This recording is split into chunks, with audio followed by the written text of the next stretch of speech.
Tom, there's a pretty damn interesting study that's come out, and it's come out on behalf of YouGov and Telstra to pretty much talk about the best ways to remember phone numbers, because you can find yourself in a dire situation. Maybe you don't have a smartphone on you and you have to go to a payphone, but you can't remember anyone's numbers for an emergency. You know, they're saying that more and more Aussies these days rely too much on having their smartphone, all their contacts booked in it.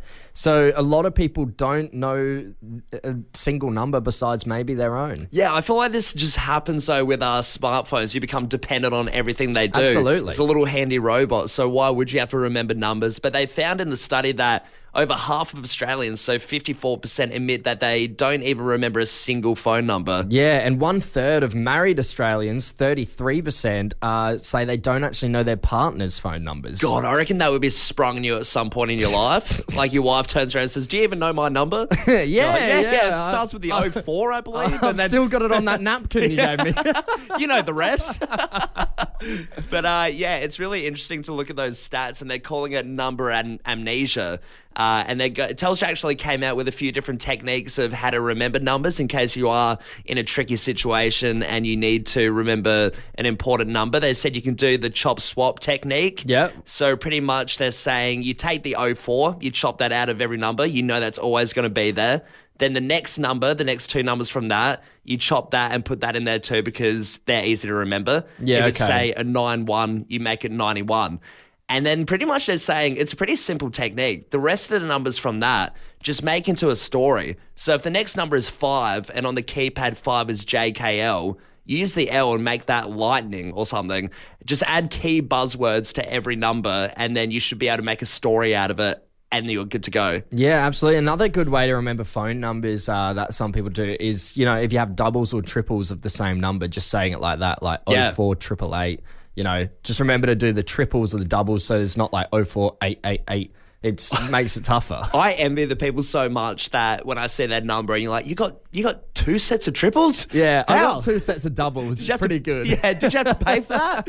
Is that like a Freemason thing? Some other good ways to, you know, some other tips to help you remember stuff is, you know, visual association. So, you know, if you're meeting someone for the first time, for example, and say their name's Jack, like just picture them with a jackhammer. So every time you see them, you're like, oh, why have they got a jackhammer in my mind? Oh, name's Jack. Yeah. Or possibly Hammer. Don't call them Hammer. Cool new nickname. Yeah. I mean, obviously, yeah, like you're saying, it does extend to other ways to remember things. I think for people's names, a good one I do is occupations. Oh, yeah. So if it's Jack the Plumber, you know, it's just easier. You can associate it that way and it becomes a visual thing. Yeah, absolutely. Another good one for studying is doing acronyms.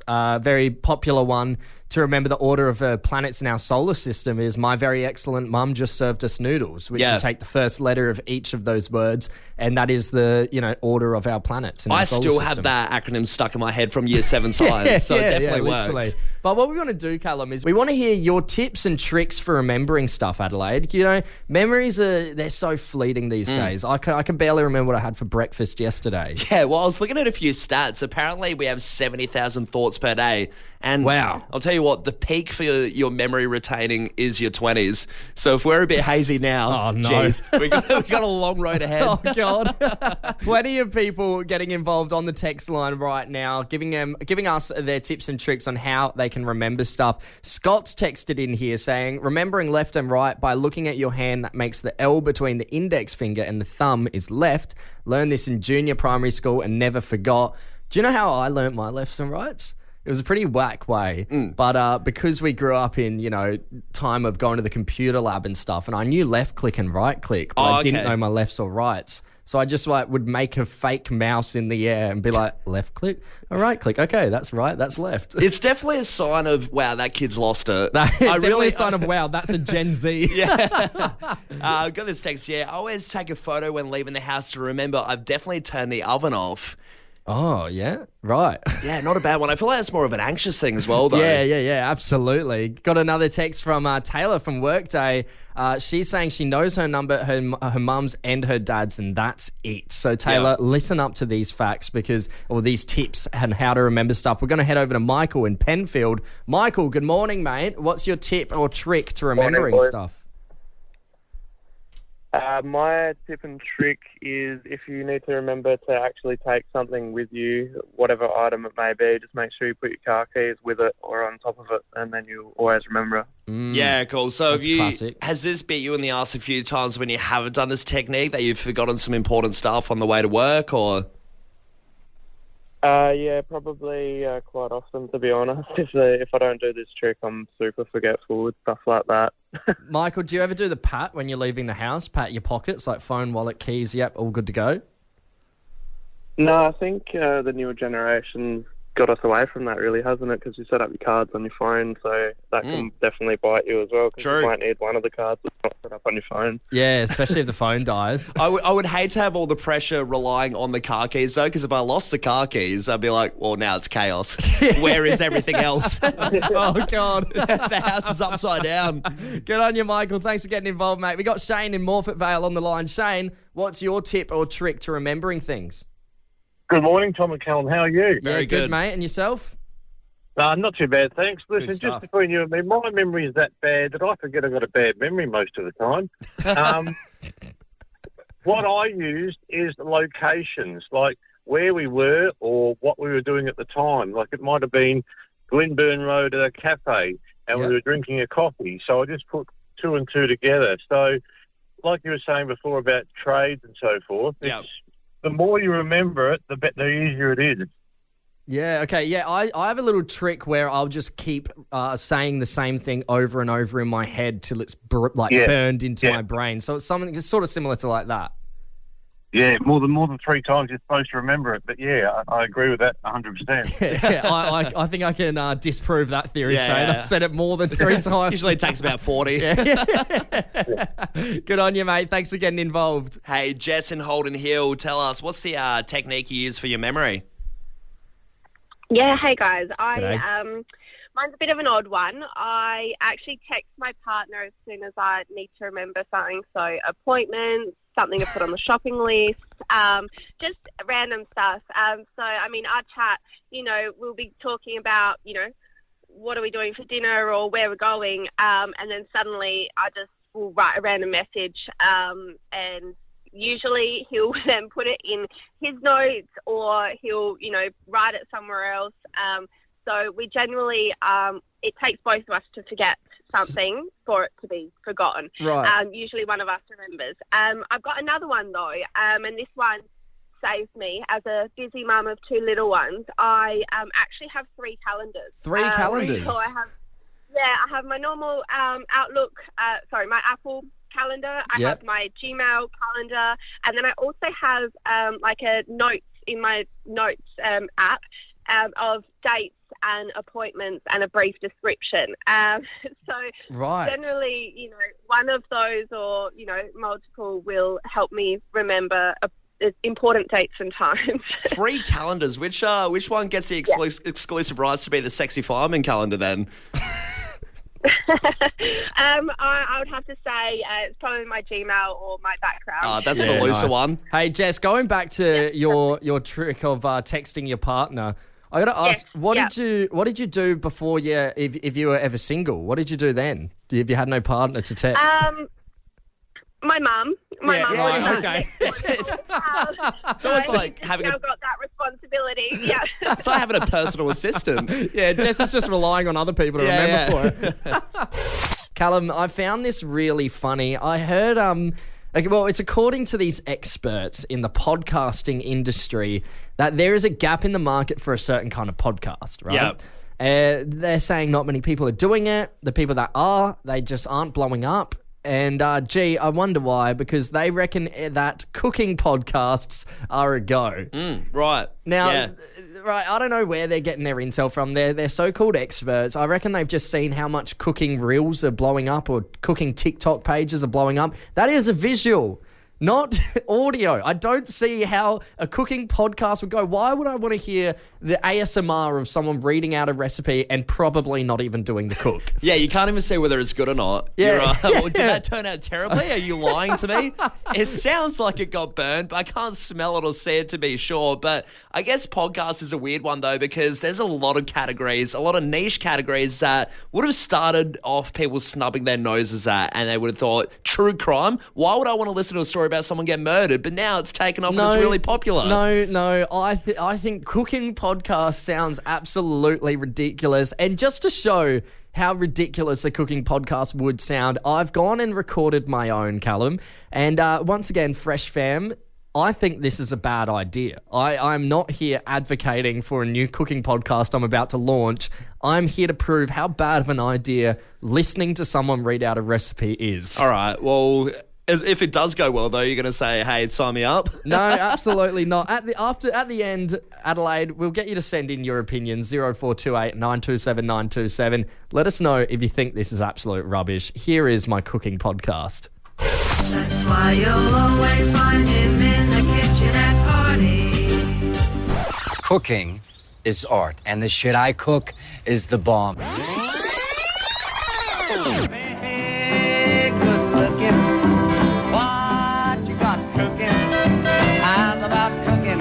Something up with me. Hello, everybody, and welcome to the first episode of the Tom Yum Cooking Podcast. Today, we're going to be tackling a beautiful pumpkin soup. Now, I know what you're thinking. Tom, yum. Yes, that is correct. It will be yum, and it's also very simple to make. First of all, we're going to need to look over our ingredients. What do you need? Well, first of all, obviously, a pumpkin. Then just a bit of stock, chicken or vegetable will do. A bit of cream if you want that richness, or milk or butter will even do the trick. And of course, our secret special ingredient, a bit of bacon. Let's walk over to our station and get our ingredients. Oh God, no! No!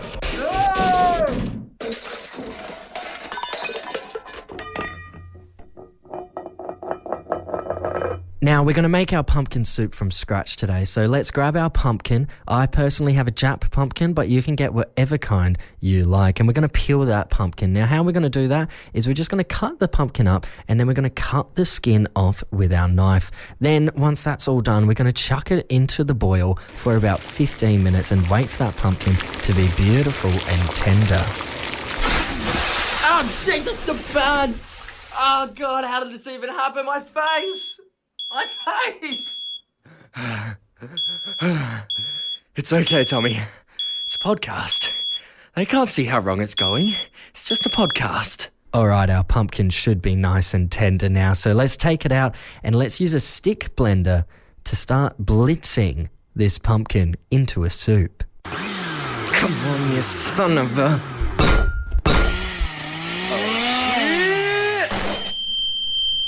It's out of control! Oh, that looks good, doesn't it? Now we're going to just add a bit of salt and pepper to taste. Yeah, that's good stuff. Now we're going to add either your milk or cream or butter, whichever one you prefer or have at your disposal. Crap. Podcast. Jeez, that looks good, doesn't it? Yeah. Now it's time for our secret ingredient. The bacon. We're going to grab our bacon and put it into a fry pan and just get that nice and crispy. Not burnt, not raw, just crispy. Sorry, no! And now we're going to transfer that bacon over into our soup and put it on top. Mix it all in nice and top. A little more cream just for a garnish. And if you have some coriander or something nice and green. And there you have it. That is your first episode of Tom Yum Cooking Podcast. And that is a pumpkin soup. Time for a little taste test. Oh, yeah. That's good soup. I hope you enjoy. Until next time. And now I've done my time in the kitchen. No, Jerry, I'm not working under these conditions anymore. Is that still rolling? I said mic's off. So there you have it. That is my cooking podcast, the Tom Yum Cooking Podcast. I'm dead right, aren't I? It's a ridiculous concept to have a cooking podcast. It sounded like you wanted to have your way with that recipe. Why did it sound so creepy the whole time? They were two separate recordings. Yeah. Let us know on the text line, Adelaide, 0428 927 927. Would you actually listen to that rubbish or not? You're opening up a slaughterhouse on the text line with that one. Absolutely. Get as brutal as you want, because in my eyes, that is not brutality towards me. It's towards the experts that think people want to hear people talk about a recipe. Adelaide, let's wind back the clock. The new quiz with a bit of a spin.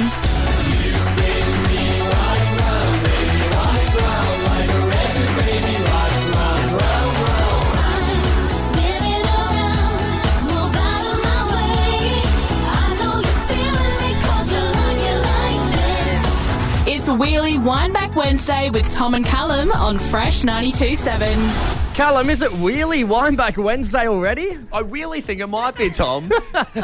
Now, of course, this is the very fun game we're playing. Pretty much we take you back in time. We give you a decade between the 1990s, the 2000s, 2010s or 2020s, and all you have to do is call up and answer a few questions about them. That's it. We'll spin the wheel, whatever decade it lands on. You've got 3 questions and you can go into the draw to win an overnight staycation at the Ridges Hotel. What an amazing prize that would be. I just can't believe it. I think if there's any prize you want to win, and an easy way to do so, it's this game. So let's get a blast from the past. Let's get our first contestant on, Tom. Let's see who it is. It's Jimmy in Clovelly Park. Jimmy, good morning to you, mate. How are you going? Yeah, going all right, thanks. How you guys doing? Very good. Yeah, good, mate. Now, Jimmy, is there a certain decade that you're most likely to favour, something that you know the most about? Oh, I think it has to be the 2000s, maybe. I think any earlier than that, I might be in a bit of strife. Yeah, cool. Got a favourite singer from the 2000s? Oh, Jamiroquai, maybe? Oh, yeah. Okay. Yeah, good call. All right, yeah. Yeah. Right. Well, Jimmy, are you ready for us to spin the wheel? Let's do it. All right. Spin that wheel! All right, it's a good spin. And, Jimmy, we've got the 1990s. Oh. Well, it's only 10 years off, so you might be okay. All right. We shall see. I was like 8 at the time. Yeah, let's go with the first question. What show starring Fran Drescher came out in 1993? Fran Drescher. The Nanny. That's He's correct. got it right. Very good. All right, off to a strong start, Jimmy. Next question. What was the name of the popular digital pet toy first released in Japan in 1996? Tamagotchi? Oh, he's got it! Oh, Jimmy. One more question to go in the draw to win the Ridges overnight staycation. How you feeling, mate? Bit nervous? Yeah, real nervous. I think the last one's going to kill me. I have a feeling, Jimmy, you might be all right for the last one. Which actor portrayed Neo in the 1999 film The Matrix? I believe it was Keanu Reeves. He's done it! Jimmy, Clovelly Park, for not being a 90s expert, you've done all right, mate. Thank you. Yeah, did all right in the end. Tom, there's a pretty funny law infringement that's happening over in Montreal between a teacher and a bunch of students. It's an art teacher, and pretty much he's done the unthinkable. He's taken their artwork and sold it online. Can you believe this? So this is an art teacher. We were talking about second jobs earlier. Man's got a side hustle. Yeah. I'm for it. Well, it's an interesting one. So he's gone for the side hustle. He's said, hey, can you guys do an art project for me? I want you to do creepy portraits and make them quite artistic, you know, a bit of flair to them at this high school. And then he's grabbed all the artwork, and one parent has started to see it and caught onto it, and then has told everyone else, and it's blown up into this massive thing. He's put it all online. Yeah. And he's trying to sell all the artwork off. But not only is he just selling the artwork off in individual sort of pictures, dude's been putting it on coffee mugs, T-shirts, even welcome mats, even phone cases. Oh my God. And some of these products are going for $200 a pop. Jeez. So he is absolutely taking these kids raking art it in for a ride. You know what though? I think you know, so many times in art class back at school, you would finish like a painting, you'd be like, it's pretty crap, and you just wouldn't bother taking it home. You'd be like, leave it in the art room. Yeah. So if these kids are, you know, don't want to take their art home and just saying, yeah, whatever, leave it in the art room, I think he's got all the right to, you know, go ahead and sell it. Can you imagine that? He looks at a macaroni painting that a third grader has made. He's like, there's something about it that's just, like, it really captures the cadence of the pasta. That'll be great for the new ad for Barilla. Yeah, I'm going to make millions, but it has turned out for the worse for him. And I had to say, this is one of those cases I kind of feel bad for the guy because, one, it's a little bit clever what he's doing, and it's probably not the worst thing in the world, but the parents have gone for a copyright artistic infringement lawsuit. And considering everything that is sold already and the art that is taken, guess how much money they're trying to sue him for? Oh, it'll be something ridiculous. I'm going to say $1 million. 1.77 mil. Jesus. I mean, I'm hearing a lot about the parents. I'm not hearing a lot about the kids. Do the kids even care? Give him a break. He's a struggling art teacher. Callum, we got to talk about the cost of living crisis. I mean, we're all aware that it's happening right now. Yep. Lucky for SA, we've seen unemployment rates hit a record low of 3.2%. This is the lowest out of any state or territory in the country. So, you know, it begs the question, why is the cost of living crisis so bad? I mean, to me, it kind of seems like the prices on everything from groceries to alcohol to, you know, even tobacco are skyrocketing, going up.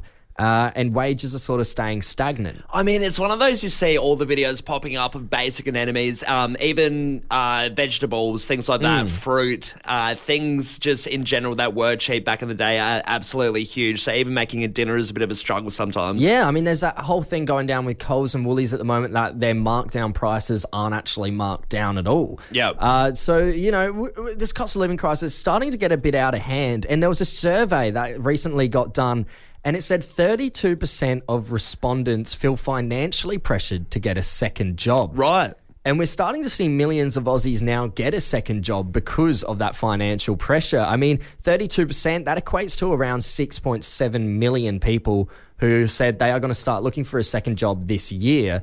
Already, there's 6.7% of the workforce that are working multiple jobs. I know a lot of our mates are starting to get side hustles, you know, on weekends and stuff, or when they can, outside of work hours, just do a little bit to get a bit of extra cash. I mean, what kind of job do you think you'd get? I'm glad you asked because I'm starting my one-man ventriloquist show. And I would love everyone to come. It'll be $20 a ticket, and that's not outrageous in the ventriloquist world. You won't work a day in your life if you love what you do, they say. I got this great gag. It's Callum Jr. I dress him up in a suit. It's a puppet. Can we get a little taste of what Callum... Let's go. So that's a little sneak peek. Maybe I'll raise it to $30 now that you know what you're in for. Yeah, you know what? I think you could say 40. Yeah. But no, it is funny though, isn't it, that these second jobs, I feel like a lot of big ones, people using Depop, things like that, you know, the app where you sell off your clothes, they're sort of looking at the things you already have in your wardrobe, whether they're costumes, normal clothes, you're like, hey, I can sell this off for a bit of money, and people are resorting to that now. There's a lot of people going the, you know, not safe for work option and going the OnlyFans route, which is...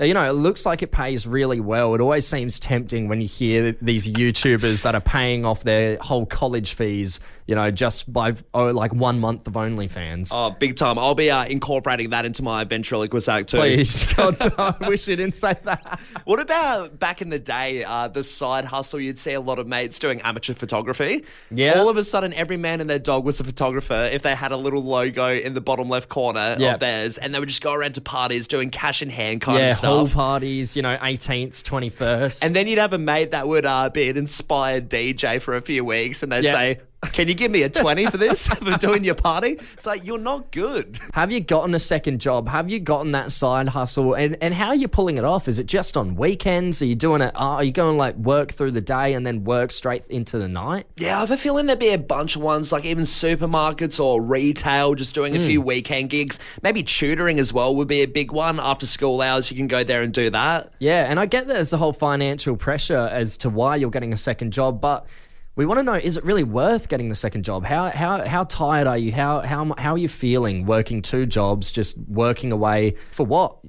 Oh, it'd be pretty easy to feel exhausted and weigh out the options whether it is actually worth it or not. So give us a buzz now, Adelaide. So let's head over to Roland in Para Hills. Roland, good morning to you, mate. What's your second job? Welder. Welder, okay. Okay. Cool. What's your main job? What's your day job? Well, a welder. Oh, okay, so you're working 2 welding jobs, are you? Yeah, mate. Yeah, right. So doing the 2 jobs, would you say overall, Roland, it's pretty beneficial? Is the amount of extra money you're making worth it for, maybe feeling a bit more tired after work? It depends, really. My work on the weekend is either 4 hours to 10 hours, so it depends, really. Right. Yeah, right. So do you get much time to yourself? I've got 3 kids. Yeah, right. Okay. So do you reckon this is a long-term thing, having this second welding job, or is it just until you sort of, save enough money or get your head above the water? I don't know. Depends. I mean, Just see how it goes. do you ever get to use the I've extra... got a mortgage, so... Oh, Yeah. okay, cool. I was going to ask, do you ever get to use the extra cash for anything nice, or is it all just going towards the bare basic stuff? Most of my money from my weekly job goes to all that stuff, but weekend money goes to trying to take the kids out if I can. Yeah, cool. Yeah, beauty. Hey, good on you, Roland. Thanks for calling up, mate. We appreciate it. Cheers. No worries, bud. Hey, let's go to Claire over in Glenunga. Claire, have you got a second job? What is it? Hello, yes, I actually have 3 jobs. Wow, Right. 3. Jeez, okay. Yeah. So I dabble in some admin during the week. So my 9 to 5, I work Yep. at a conveyancer just doing basic stuff. And then I also do some calls on the weekend. And on the weeknights, I will babysit as well. Okay, so is the babysitting a recent thing, or is that something you've been doing for a while? It's actually new. So I've just started 3 weeks ago. I found a family that are really lovely. And so I probably see their kids 2 or 3 times a week. Yeah. And Claire, are you feeling financial pressure having 3 jobs, or are you feeling like you're doing okay? I feel stressed, tired, and because I'm working so much, Yeah. I'm not spending any money. So it's kind of good, but yeah, it's hard. And I feel like babysitting would be one of the hardest ones to wrap up your week with, or the night. You know, you can't really relax and let them do their own thing. Hey, I'm Yeah. going to chill out on the recliner for a bit. No lollies, no sugar Yeah. rush. The worst part is after coming home from a stressful day, I have to go through the city traffic. I get to the house and then I have to watch 2 toddlers. I'm like, oh, I just want to rest. Hey, Claire, how viable do you reckon it is to hold on to these 3 jobs? Is it gonna be a long-term sort of gig, do you reckon?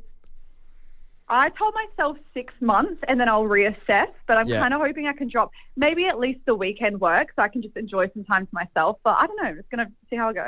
Yeah, no. absolutely. Claire, take the care best. of yourself. Thanks for getting involved. Thank you. Cheers. No worries. Thanks so much. Keep letting us know on the text line, Adelaide, 0428 927 927. Have you gotten a second job, and how are you feeling with the pressure of, I mean, it is the thing, isn't it? The mental health would deteriorate working so much, not having any downtime. Oh, big time. I feel like not having your weekends would definitely take a toll on you. Yeah. You would cop it after a while, but good luck to everyone doing that system and doing multiple jobs. All the best. Breakups are always a bit of a funny thing to look at, right? People sometimes say it ended amicably, it was mutual. Never is. Never really is. There's a little slight little thing behind the closed doors, I guess, a bit of hidden truth. It's not always smooth sailing, right? No, absolutely not. And there's an article that's just popped out. And it's a woman who just dumped her boyfriend, right? Yeah. And apparently it was amicable. They broke up. She said he was a bit of a cheapskate, didn't want to spend money. She was left to buy and pay for all the bills and dinners and stuff. And she got fed up, so they broke up. And then she's gone into her bedroom, laid down on her bed while he packed up all his things. Yeah. And she's fallen asleep. So while she's fallen asleep, her now ex-boyfriend, who is a current plumber, went into her bathroom and uninstalled her toilet. Uninstall the toilet. Took the whole toilet. Everything. It pays off to have a skill like that, doesn't it? To be a plumber and be able to knock off someone's toilet if they wrong you. Yeah, so it's the only toilet in the house as well. And apparently the closest toilet to her is a Taco Bell down the street. Oh my God. So whenever she had to go, she's had to go down to Taco Bell. But the funniest part of this, I think, is I'm looking at the side-by-side pictures. You know, there's a picture of with the toilet. Yeah. And then there's a picture without the toilet. And there's something else missing as well. Can you take a guess? What do you think is missing? Has he cracked on the basin? No. He's taken the full roll of toilet paper as well. Really? Wow, he's going in for the kill. And imagine, Taco Bell, they're looking at her saying, hey, we've noticed gonna order something? We noticed you're coming to our shop 7 days a week. Customers only. It's just a little bit off. Hey, that shows you warning signs. Don't screw over a tradie when you're dating them. Absolutely not, especially not a plumber. Yeah, because like I said, it's the only toilet she had in the house, a porcelain throne, and it's been taken away. So now she went a few days without until eventually someone came out and replaced her toilet. Yeah. Oh, I see you doing the old hole in the floor technique, bringing it back to the Stone Age. Very nice. It's a bit more affordable. Yeah. Go to shake hands, like, hang on, which one do you eat with? Yeah, I'd rather not.